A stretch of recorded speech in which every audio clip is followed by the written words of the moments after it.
Hi, this is Sarah Meixel with Cattle Site, and today we're here with Ethan Lane. He is the Vice President of Government Affairs with NCBA here in the United States. Thanks for being with us today. Thanks for Ethan. having me. Very good. So tell me a little bit about the impact of COVID-19 on the supply chain. It's been a big hot topic.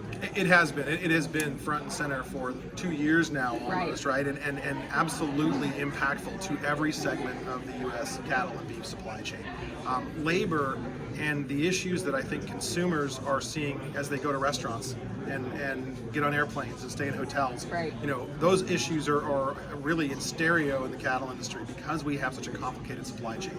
Because we have all of those stops on the tour, go from gate to plate. Right. We have these different areas that are being impacted differently. I mean, the biggest one has been labor in the packing plants. That throughput on a week-by-week basis to make sure that we're getting cattle moved through the system and clearing out that million head backlog that was created at the beginning of COVID has been really top of mind. Other proteins had to depopulate just because of their production. Right. We didn't have to do that, but the price we paid for that is a pretty substantial backlog in the feedlots for the better part of a year. Right. We're through that. We've seen the slack taken out of the rope. We're seeing prices improve, but we're still dealing with those long-term supply chain challenges, transportation, driver shortages, Right. shipping container issues. We've exported more product in the last year than we ever have, right? And we've done it in an environment where it's been really hard to export product. Right. And it's been really hard to have a consistent throughput at the processing capacities or at the processing facilities every week. So we've continued to confront those one by one and try to give our needs into that larger national conversation where it's appropriate. The administration has had a pretty heavy focus on the beef supply Sure. chain. And I had a member of Congress call me the other day and he said, I hear so much about the beef supply chain and the challenges there, but no one's talking about the fact that I paid 37% more for my pickup truck, right? And the same thing is happening with apples and Right. other commodities. This is not just a beef supply chain challenge, Right. but certainly we've had our fair share of issues that we're working through. Very good. And when we think about COVID, we hear a lot in the industry about, how to help and how to move forward. We hear a lot, across multiple species that automation is going to be kind of a saving grace potentially. Can you talk a little bit about that, kind of moving into the beef industry and the ups and downs, right? You're taking a job away from someone essentially, but you're also giving, it takes away it makes it more secure and stable, I guess. Well, necessity is often the mother of invention, right? Right, And right. so when you're looking at several years of crippling labor challenges Right. in an industry, it makes sense that industry is going to start looking at ways to alleviate those challenges moving forward. Right. It'll never, well, in my lifetime anyway, we're never going to get to a point where it's a completely robot-controlled process. Right. But it does seem more positive than it was a few years ago. That there are some technologies emerging that can help the beef supply chain automate in the same ways that we're seeing in other species.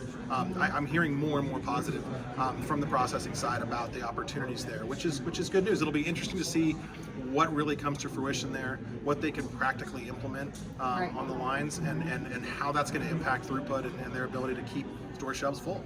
And we just came from IPPE, the International Poultry Show that's down in Atlanta, literally the week before this show, and it seems like pig and poultry are kind of leading that a little bit more. There's lessons learned, I would think, for the cattle industry where they might be leading, but you guys can really take advantage of the lessons, right? Oh, absolutely. Obviously cattle are different than Right. hogs and chickens are. We have different challenges, and carcasses are different. Right. So that's going to be unique to our industry. But certainly when we see other proteins going through some of those issues, there are going to be lessons learned, particularly for the packing sector. Those companies that are doing multi-species, I'm sure in their boardrooms they're talking about, gosh, let's not do that again, or hey, we learned some really important things here to apply on the beef side of the business. Right. So yeah, I think those conversations are natural to be having right now. Very good. And kind of just moving forward, what do you think is not, what are the changes that are going to stick? you know, some of the things that we've learned and some of the things that the industry has gone through, that we're not taking us, you know, we're not going to go back. This is the way it's going to be. Well, I think a lot of consumers have had kind of a rebirth for their love of beef over the last 2 years. You know, we saw those pictures at the beginning of the pandemic of empty store shelves, and Right. you know the fake meat all still there on the shelf, and all of the beef gone. And you know, at the beginning of the pandemic, consumers were learning to cook cuts they'd never cooked before. You Right. know, and they, I think, have really gotten into some of the direct purchasing options, buying directly from producers, and filling their freezers with beef, and they know the rancher. Right. I don't envision that going away. I think that we're going to be looking for more opportunities to make that possible for producers who want to do that. You know, if you're raising cattle that fit that profile for a high capacity facility in the Midwest, and you know you're hitting those metrics, and that's a good way for you to get premiums on your cattle, that's awesome.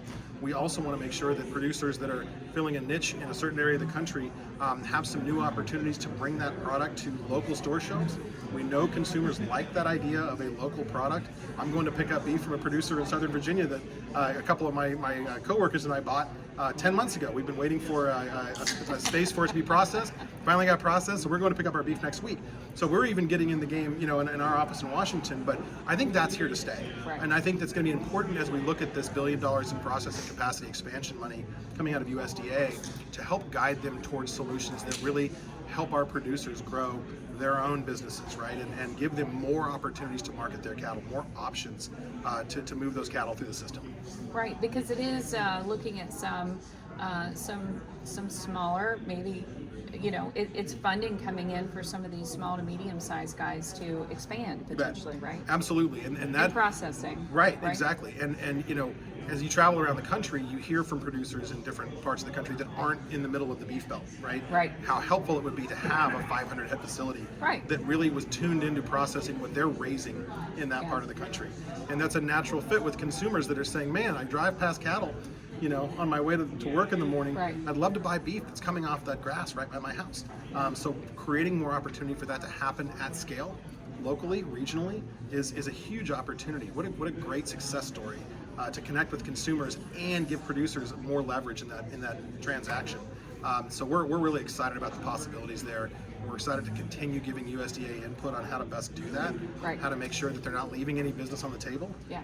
And we think that they're looking at some good options to provide those avenues for folks that want to get into the packing sector, that want to expand what they're doing, producers that want to get into that space. Right. So we're excited to see how that plays out. Because I could see that. I could really see producers saying, I'm ready to take another step myself, right?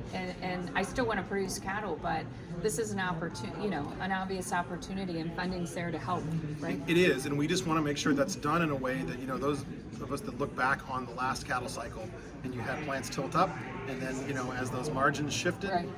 It became very difficult for those smaller packing facilities to stay in business. We don't want to repeat that. Right. We want to make sure there's sound business fundamentals on those facilities that are going to be there for the long haul. You know, one thing we keep hearing, and we hear it echoed back to us from Secretary Vilsack, is we don't want to fund facilities that are just going to get absorbed into the Big Four Right. next year, right? Right, we right. want lasting competitors in the marketplace. Yeah, very good. Well, hey, thank you so much for all the information today, You Ethan. bet. Pleasure being with you. Very good. This is Sarah Mikesell with the Cattle Site.